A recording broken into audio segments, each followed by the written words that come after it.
39ನೇ ಅಧ್ಯಾಯ. ಬಾಬಾ ಅವರ ಸಂಸ್ಕೃತ ಜ್ಞಾನ, ಗೀತೆಯ ಶ್ಲೋಕದ ಅರ್ಥ, ಬೂಟಿವಾಡ. ಈ ಅಧ್ಯಾಯದಲ್ಲಿ ಗೀತೆಯ ಒಂದು ಶ್ಲೋಕದ ಅರ್ಥವನ್ನು ವಿವರಿಸಲಾಗಿದೆ. ಬಾಬಾ ಅವರಿಗೆ ಸಂಸ್ಕೃತವು ತಿಳಿದಿರಲಿಲ್ಲವೆಂದು ಹೇಳಿದ ಕೆಲವರ ಆಕ್ಷೇಪಣೆಯನ್ನು ಒದಿಗುತ್ತಿ ಅವರ ಸಂಸ್ಕೃತ ಜ್ಞಾನವು ಹೇಗಿತ್ತು ಎಂಬುದನ್ನು ಇಲ್ಲಿ ಹೇಮಾಂಡ ಪಂತರು ವಿವರಿಸಿದ್ದಾರೆ. ಶ್ರೀ ಸಾಯಿಬಾಬಾ ಅವರು ತಮ್ಮ ಮಹಾಸಮಾಧಿಯ ತನಕ ಅಲ್ಲಿ ಜೀವಿಸಿದ ಆ ದ್ವಾರಕಾ ಮಾಯಿ ಮತ್ತು ಶಿರಡಿ ಗ್ರಾಮವು ನಿಜಕ್ಕೂ ಪುಣ್ಯ ಪಡೆದಿದ್ದುವೆಂದೇ ಹೇಳಬಹುದು. ಆದ್ದರಿಂದ ಅವರು ಆಶೀರ್ವದಿಸಲ್ಪಟ್ಟ ಶಿರಡಿವಾಸಿಗಳೇ ಧನ್ಯರು. ಶಿರಡಿಯು ಮೊದಲು ಕೇವಲ ಒಂದು ಸಣ್ಣ ಹಳ್ಳಿಯಾಗಿತ್ತು. ಬಾಬಾ ಅವರ ಸಂಪರ್ಕದಿಂದ ಅದು ಕೀರ್ತಿಯನ್ನು ಪಡೆದು ಒಂದು ಪವಿತ್ರ ಯಾತ್ರಾ ಸ್ಥಳವಾಯಿತು. ಶಿರಡಿಯ ಜನರು ಸ್ನಾನ ಮಾಡುವಾಗ, ಓದುವಾಗ, ಉಳುವಾಗ, ಬಿತ್ತುವಾಗ, ರಾಶಿ ಮಾಡುವಾಗ ಎಲ್ಲಾ ಸಂದರ್ಭಗಳಲ್ಲಿ ಸಾಯಿಬಾಬಾ ಅವರ ಗುಣಗಾನ ಮಾಡುತ್ತಾ ಆನಂದದಿಂದ ಇದ್ದರು. ಬಾಬಾ ಅವರ ಗೀತ ವ್ಯಾಖ್ಯಾನ. ಬಾಬಾ ಅವರಿಗೆ ಸಂಸ್ಕೃತದ ಜ್ಞಾನ ಇತ್ತೆಂದು ಯಾರಿಗೂ ತಿಳಿದಿರಲಿಲ್ಲ. ಒಂದು ದಿವಸ ನಾನಾ ಸಾಹೇಬ ಚಾಂದೋರಕರ ಅವರಿಗೆ ಭಗವದ್ಗೀತೆಯ ಒಂದು ಶ್ಲೋಕವನ್ನು ವಿವರಿಸಿ ಎಲ್ಲರನ್ನೂ ಬೆರಗುಗೊಳಿಸಿದರು ಬಾಬಾ. ನಾನಾ ಸಾಹೇಬರು ಪವಿತ್ರವಾದ ವೇದಾಂತವನ್ನು ಬಹುಮಟ್ಟಿಗೆ ಬಲ್ಲವರಾಗಿದ್ದರೂ ಅವರು ಗೀತೆ ಮತ್ತು ಅದರ ಮೇಲಿನ ಟೀಕೆಗಳನ್ನು ಸಹ ತಿಳಿದು ಬಹಳ ಅಹಂಭಾವದಿಂದ ಇದ್ದರು. ಇದು ಬಾಬಾ ಅವರಿಗೆ ಗೊತ್ತಿಲ್ಲವೆಂದು ಮತ್ತು ಅವರಿಗೆ ಸಂಸ್ಕೃತವೇ ಬಾರದೆಂದು ಅವರು ತಿಳಿದಿದ್ದರು. ಬಾಬಾ ಅವರು ಈ ಗುಳ್ಳೆಯನ್ನು ಹೊಡೆದರು. ಒಂದು ದಿನ ಮಸೀದಿಯ ತುಂಬಾ ಭಕ್ತರು ನೆರೆದಿದ್ದರು. ಆಗ ನಾನಾ ಅವರು ಬಾಬಾ ಅವರ ಪಾದ ಸೇವೆ ಮಾಡುತ್ತಾ ಕುಳಿತಿದ್ದರು. ಬಾಬಾ: ನಾನಾ, ಅದೇನು ಗೊಣಗುಟ್ಟುತ್ತಿರುವೆ? ನಾನಾ: ಒಂದು ಸಂಸ್ಕೃತದ ಶ್ಲೋಕ ಹೇಳುತ್ತಿದ್ದೇನೆ. ಬಾಬಾ: ಯಾವ ಶ್ಲೋಕ? ನಾನಾ: ಭಗವದ್ಗೀತೆಯದು. ಬಾಬಾ: ಜೋರಾಗಿ ಹೇಳು. ನಾನಾ: ತದ್ವಿದ್ಧಿ ಪ್ರಣಿಪಾತೇನ ಪರಿಪ್ರಶ್ನೇನ ಸೇವಯಃ ಉಪದೇಶಂತಿ ತೇ ಜ್ಞಾನಂ ಜ್ಞಾನೀನ ತತ್ವದರ್ಶಿನಃ. ಭಗವದ್ಗೀತೆ 4:34. ವಂದನ ಪೂರ್ವಕವಾಗಿ ಪುನಃ ಪುನಃ ಪ್ರಶ್ನೆಗೈದು ಸೇವೆಯನ್ನು ಮಾಡಿ ಅದನ್ನು ನೀನು ತಿಳಿ. ತತ್ವದರ್ಶಿಗಳಾದ ಜ್ಞಾನಿಗಳು ನಿನಗೆ ಜ್ಞಾನವನ್ನು ಉಪದೇಶಿಸುವರು. ಬಾಬಾ: ಅದರ ಅರ್ಥ ಗೊತ್ತಿದೆಯೇ? ನಾನಾ: ಗೊತ್ತಿದೆ. ಬಾಬಾ: ಎಲ್ಲಿ ಹೇಳು. ನಾನಾ: ಅದರ ಅರ್ಥ ಇದು ಸಾಷ್ಟಾಂಗ ನಮಸ್ಕಾರದಿಂದ, ವಿಚಾರಣೆಯಿಂದ ಮತ್ತು ಸೇವೆ ಮಾಡುವುದರಿಂದ ಜ್ಞಾನವೇನೆಂಬುದನ್ನು ತಿಳಿ. ಆಗ ನೈಜವಾದ ಜ್ಞಾನ ಸಂಪಾದನೆ ಮಾಡಿದವರು ಜ್ಞಾನೋಪದೇಶ ಮಾಡುತ್ತಾರೆ. ಬಾಬಾ: ನಾನಾ, ನನಗೆ ಅದರ ತಾತ್ಪರ್ಯ ಬೇಕಿಲ್ಲ. ಪ್ರತಿಪದಾರ್ಥ ಹೇಳು. ಬಾಬಾ: ನಾನಾ, ನನಗೆ ಅದರ ತಾತ್ಪರ್ಯ ಬಾಬಾ: ನಾನಾ, ನನಗೆ ಅದರ ತಾತ್ಪರ್ಯ ಬೇಕಿಲ್ಲ. ಪ್ರತಿ ಪದಾರ್ಥ ಹೇಳು. ಆಗ ನಾನಾ ಸಾಹೇಬ ಪ್ರತಿ ಪದಾರ್ಥವನ್ನು ತಿಳಿಸಿದರು. ಬಾಬಾ: ಪರಿಪ್ರಶ್ನೆ ಎಂದರೇನು? ನಾನಾ: ವಿಚಾರ ಮಾಡುವುದು. ಬಾಬಾ: ಪ್ರಶ್ನೆ ಎಂದರೇನು? ನಾನಾ: ಅದೇ ಉತ್ತರ, ಪ್ರಶ್ನಿಸುವುದು. ಬಾಬಾ: ಪರಿಪ್ರಶ್ನೆ ಎಂದರೂ ಅರ್ಥ, ಪ್ರಶ್ನೆ ಎಂಬುದಕ್ಕೂ ಅದೇ ಅರ್ಥವೇ? ಆಗಿದ್ದಲ್ಲಿ ವ್ಯಾಸರು ಪರಿ ಎಂದೇಕೆ ಸೇರಿಸಿದರು? ವ್ಯಾಸರ ತಲೆ ಕೆಟ್ಟಿತೇ? ನಾನಾ: ಪರಿಪ್ರಶ್ನೆ ಎಂಬುದಕ್ಕೆ ಬೇರೆ ಅರ್ಥ ನನಗೆ ತಿಳಿಯದು. ಬಾಬಾ: ಉಪದೇಶಂತಿ ತೇ ಜ್ಞಾನಂ ಎಂದು ಓದುವಾಗ ಜ್ಞಾನವೆಂಬ ಪದಕ್ಕೆ ಬದಲಾಗಿ ಬೇರೆ ಯಾವುದೇ ಪದವನ್ನು ಓದುವೆಯಾ? ನಾನಾ: ಹೌದು. ಬಾಬಾ: ಆ ಪದ ಯಾವುದು? ನಾನಾ: ಅಜ್ಞಾನ. ಬಾಬಾ: ಅದರಿಂದ ಶ್ಲೋಕಕ್ಕೆ ಬೇರೆ ಅರ್ಥವಿದೆಯೇ? ನಾನಾ: ಇದೆ, ಆದರೆ ಶಂಕರ ಭಾಷ್ಯದಲ್ಲಿ ಅಂತಹ ರಚನೆಯನ್ನು ಕೊಟ್ಟಿಲ್ಲ. ಬಾಬಾ: ಅವರು ಕೊಡದಿದ್ದರೆ ಪರವಾಗಿಲ್ಲ. ಅಜ್ಞಾನವೆಂಬ ಪದವನ್ನು ಉಪಯೋಗಿಸುವುದರಿಂದ ಒಳ್ಳೆಯ ಅರ್ಥ ದೊರಕಬಹುದಾದರೆ ಉಪಯೋಗಿಸಲು ಅಭ್ಯಂತರವೇನು? ನಾನಾ: ಅಜ್ಞಾನದ ಪದ ಉಪಯೋಗಿಸಿ ಅರ್ಥ ಮಾಡಲು ನನಗೆ ಸಾಧ್ಯವಿಲ್ಲ. ಬಾಬಾ: ಶ್ರೀಕೃಷ್ಣನು ಅರ್ಜುನನಿಗೆ ಜ್ಞಾನಿಗಳಿಗೆ ಏಕೆ ನಮಸ್ಕಾರ ಮಾಡಲು ಹೇಳಿದನು? ವಿಚಾರಣೆ ಮತ್ತು ಸೇವೆ ಮಾಡಲು ಏಕೆ ಹೇಳಿದನು? ಕೃಷ್ಣನೇ ಸ್ವತಃ ತತ್ವದರ್ಶಿಯಾಗಿರಲಿಲ್ಲವೇ? ಜ್ಞಾನದ ಪ್ರತೀಕವೇ ಅವನಾಗಿರಲಿಲ್ಲವೇ? ನಾನಾ: ಹೌದು, ನನಗರ್ಥವಾಗಲಿಲ್ಲ. ಬಾಬಾ: ಇದು ನಿನಗೆ ತಿಳಿದಿಲ್ಲವೇ? ನಾನಾ ಅವರ ಗರ್ವ ಭಂಗವಾಯಿತು.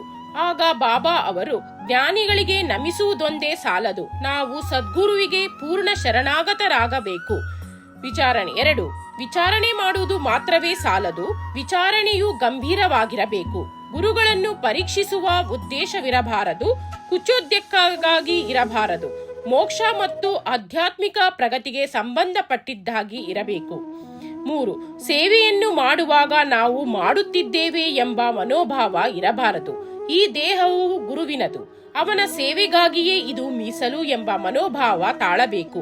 ಇದನ್ನು ಅನುಸರಿಸಿದರೆ ಸದ್ಗುರುವು ಇಂದಿನ ಶ್ಲೋಕದಲ್ಲಿ ಹೇಳಿದ ಜ್ಞಾನದ ಅರ್ಥವನ್ನು ಸ್ಪಷ್ಟಪಡಿಸುವವನು. ನಾನಾ ಅವರಿಗೆ ಇದರ ಅರ್ಥವಾಗಲೇ ಇಲ್ಲ. ಜ್ಞಾನೋಪದೇಶವೆಂಬುದು ಹೀಗೆ ಇದ್ದಿತು. ಬಾಬಾ, ಅಜ್ಞಾನವನ್ನು ನಾಶ ಮಾಡುವುದೇ ಜ್ಞಾನ, ಕತ್ತಲೆಯನ್ನು ಹೋಗಲಾಡಿಸುವುದೇ ಬೆಳಕು, ದ್ವೈತ್ಯ ಭಾವನೆಯನ್ನು ನಾಶ ಮಾಡುವುದೇ ಅದ್ವೈತ, ದ್ವೈತವನ್ನು ನಾಶ ಮಾಡಬೇಕೆಂದಾಗ ಅದ್ವೈತದ ವಿಚಾರ ಎತ್ತುವೆವು. ಕತ್ತಲೆಯನ್ನು ಹೋಗಲಾಡಿಸಲು ಬೆಳಕು ಬೇಕು. ಅದ್ವೈತ್ಯದ ಸ್ಥಿತಿಯನ್ನು ತಿಳಿಯಬೇಕಾದರೆ ದ್ವೈತ್ಯ ಭಾವನೆಯು ನಿರ್ಮೂಲವಾಗಬೇಕು. ಶಿಷ್ಯನೂ ಸಹ ಗುರುವಿನಂತೆಯೇ ಜ್ಞಾನದ ಪ್ರತೀಕ. ಇದರಲ್ಲಿಯ ವ್ಯತ್ಯಾಸ ಅವರ ಮನೋಭಾವ, ಶ್ರೇಷ್ಠ ಅರಿವು, ತತ್ವ ಮತ್ತು ಐಶ್ವರ್ಯ ಯೋಗಗಳಲ್ಲಿ ಅಡಗಿರುತ್ತದೆ. ಶಕ್ತಿಯು ದೈವಿಕ, ಸದ್ಗುರುವು ನಿರ್ಗುಣನು, ಸಚಿದಾನಂದನು. ಮಾನವರನ್ನು ಉದ್ಧರಿಸಿ ಲೋಕೋದ್ಧಾರ ಮಾಡಲು ಅವನು ಮಾನವನಾಗಿ ಅವತರಿಸುತ್ತಾನೆ. ಅವನ ನೈಜತ್ವವಾಗಲಿ, ದೈವಿಕ ಶಕ್ತಿಯಾಗಲಿ, ಯೋಗ್ಯತೆಯಾಗಲಿ ಕುಗ್ಗದಂತಿರುವವರು. ಶಿಷ್ಯನೂ ಸಹ ಅದೇ ಸ್ವರೂಪವುಳ್ಳವನೇ. ಆದರೆ ಅವನು ಶಿಷ್ಯ ಅಸಂಖ್ಯಾತ ಜನ್ಮಗಳನ್ನೆತ್ತಿ ಶುದ್ಧ ಚೈತನ್ಯವನ್ನರಿಯದೆ ಅಜ್ಞಾನದಲ್ಲಿ ಬಿದ್ದಿರುತ್ತಾನೆ. ಅವನಿಗೆ ನಾನೇ ಜೀವ, ಪ್ರಾಣಿ, ನಮ್ರತೆಯುಳ್ಳವನು ಎಂಬ ಕಲ್ಪನೆ ಬರುತ್ತದೆ. ಗುರುವು ಅವನನ್ನು ಈ ಅಜ್ಞಾನವೆಂಬ ಸುಳಿಯಿಂದ ತಪ್ಪಿಸಿ ಉಪದೇಶ ನೀಡಬೇಕು. ಕೊನೆಯಿಲ್ಲದ ಜನ್ಮ ಜನ್ಮಾಂತರಗಳಲ್ಲಿಯೂ ನಾನೇ ಜೀವ, ನಾನೇ ಪ್ರಾಣಿ ಎಂದು ನಂಬಿರುವ ಶಿಷ್ಯನಿಗೆ ಗುರುವು ಅವನ 100 ಜನ್ಮಗಳಲ್ಲಿ ನೀನೇ ದೇವರು, ನೀನೇ ದೊಡ್ಡವನು, ಸಂಪನ್ನನು ಎಂದು ಬೋಧಿಸಿ ಅವನ್ನು ದಿಗ್ಬಂಧಿತನನ್ನಾಗಿ ಮಾಡುತ್ತಾನೆ. ಆಗ ಅವನಿಗೆ ಅರಿವು ಉಂಟಾಗುತ್ತದೆ. ನಾನು ದೇಹ, ನಾನು ಜೀವ ಮಾತ್ರ, ಈ ಪ್ರಪಂಚ ಮತ್ತು ಪರಮಾತ್ಮನೆಂಬುದು ನನ್ನಿಂದ ಬೇರೆಯಾದದ್ದು ಎಂಬ ಶಿಷ್ಯನ ಭ್ರಮೆಯು ಅವನಲ್ಲಿ ಜನ್ಮ ಜನ್ಮಾಂತರಗಳಿಂದ ಹುಟ್ಟಿ ಬಂದ ದೋಷ. ಈ ಭ್ರಮೆ ಮತ್ತು ದೋಷವನ್ನು ಬೇರು ಸಹಿತ ನಿರ್ಮೂಲ ಮಾಡಲು ಅವನು ವಿಚಾರಣೆ ಮಾಡತೊಡಗಬೇಕು. ಅಜ್ಞಾನವೆಂಬುದು ಹೇಗೆ ಹುಟ್ಟಿತು, ಅದೆಲ್ಲಿದೆ, ಇದನ್ನು ಅವನಿಗೆ ತೋರಿಸುವುದೇ ಗುರುವಿನ ಉಪದೇಶ. ಇದಕ್ಕೆ ಸಂಬಂಧಪಟ್ಟ ಉದಾಹರಣೆಗಳು ಈ ರೀತಿ ಇವೆ. 1. ನಾನೇ ಜೀವ. 2. ಶರೀರವೇ ಆತ್ಮ. 3. ದೇವರು, ಜೀವ ಮತ್ತು ಪ್ರಪಂಚ ಎಂಬುವು ಭಿನ್ನವಾದವುಗಳು. 4. ನಾನು ದೇವರಲ್ಲ. 5. ಶರೀರವು ಆತ್ಮವಲ್ಲವೆಂಬುದನ್ನು ನಾನು ಅರಿಯೆ.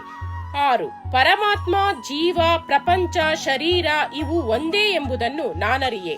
ಈ ದೋಷಗಳನ್ನು ನಿರ್ಮೂಲ ಮಾಡಿದ್ದರೆ ದೇವರು, ಜೀವ, ಪ್ರಪಂಚ, ಶರೀರ ಇವುಗಳೇನೆಂಬುದನ್ನು ಶಿಷ್ಯನು ಅರಿಯಲಾರ.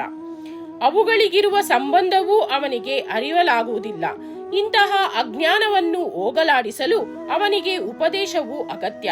ಅವನ ದೋಷಗಳನ್ನು ನಿರ್ಮೂಲ ಮಾಡಿ ಅಜ್ಞಾನವನ್ನು ಹೋಗಲಾಡಿಸುವುದೇ ಉಪದೇಶ.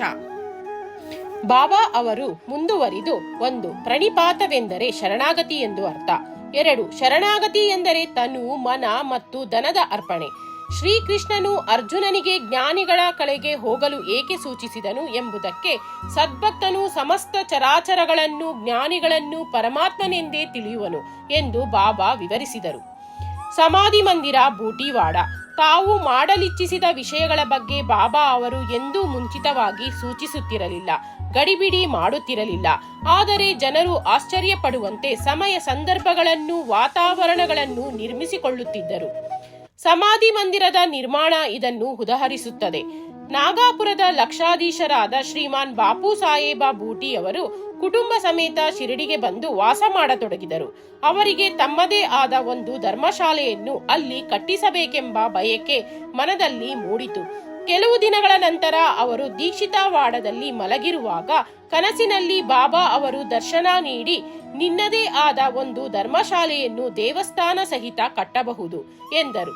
ಅಲ್ಲಿಯೇ ಮಲಗಿದ್ದ ಶ್ಯಾಮಾ ಅವರಿಗೂ ಅದೇ ತರಹದ ಕನಸಾಯಿತು. ಬಾಪು ಸಾಹೇಬರು ಅಳುತ್ತಿದ್ದ ಶ್ಯಾಮಾ ಅವರನ್ನು ನೋಡಿ, ಏಕೆ ಅಳುತ್ತಿದ್ದೀರಿ ಎಂದು ಪ್ರಶ್ನಿಸಿದರು.